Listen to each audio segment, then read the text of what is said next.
We honestly thought we had the perfect love story. Seriously, from the outside, it was a total fairy tale. We posted the happy pictures, we finished each other's sentences, we told anyone who would listen that we were soulmates. But then we did something a little weird. We decided to audit our emotional bank account, and the numbers told a completely different story. What we found was a shocking truth about the hidden debts that were quietly pulling our relationship into the red. Oh, we had our story down pat. We met, fell in love, and everything just worked. And for a while, it really did. In the beginning, it felt like our emotional account was flooded with deposits. Compliments, deep late-night talks, remembering a coffee order. Those were huge, positive investments. But as life got more complicated with work, stress, and just the daily grind, we stopped paying attention to the balance.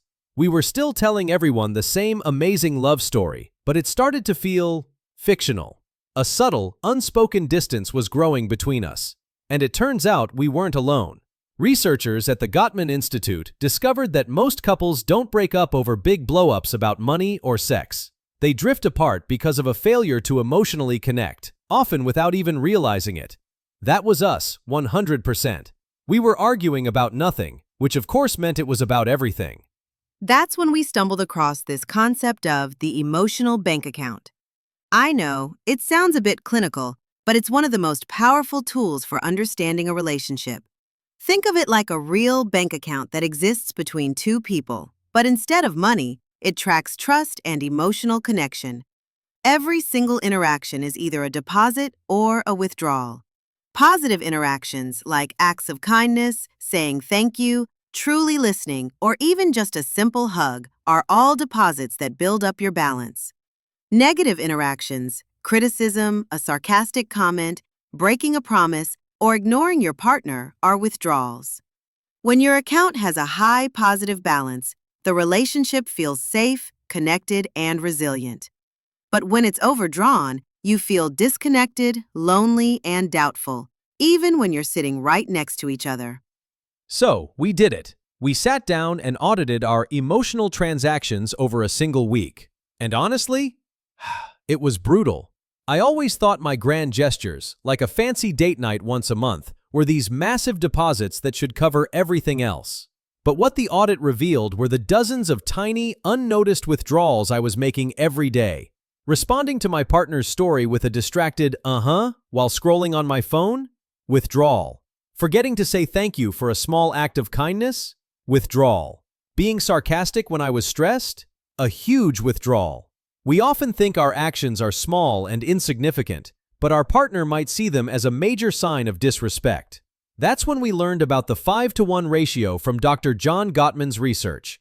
For every one negative interaction during a conflict, a stable and happy couple has 5 or more positive ones. We weren't even close. My one big deposit wasn't nearly enough to offset the constant stream of small withdrawals. Our account was so dangerously overdrawn that we had no emotional buffer, which is why tiny disagreements were suddenly blowing up into massive fights. Once the shock wore off, we got to work. An overdrawn account isn't a death sentence, but you do have to be intentional about fixing it. We started with 2 simple rules. First, we focused on eliminating the easy, mindless withdrawals. For me, that meant putting my phone away when my partner was talking. It was a conscious decision to turn toward them instead of away. And the research here is mind-blowing. Studies found that couples who stay married turn toward each other's bids for connection 86% of the time, while those who divorce only do so 33% of the time. Turning toward your partner is one of the most powerful deposits you can make. Second, we committed to making small, consistent deposits every single day. This isn't about grand romantic gestures, it's about the little things. We started expressing appreciation for the mundane, like, thank you for making dinner. We practiced active listening, where we just listened to understand without trying to solve the problem. We made sure to hug and kiss more because physical affection is a massive deposit. And just like interest in a savings account, these small daily actions started to compound. Our love story is different now. It's not a fairy tale, and it's not perfect. It's better. It's a story of two people who show up for each other every day, intentionally making more deposits than withdrawals. Our emotional bank account finally tells a love story we're proud of, one built on kindness, attention, and a whole lot of small, meaningful investments.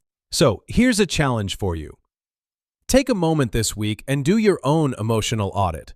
Just look at the small interactions in your most important relationships. Are you making more deposits or withdrawals? Let me know one small deposit you plan to make this week in the comments below. And if this idea resonated with you, subscribe for more ways to build a richer life and stronger connections. Thanks for watching.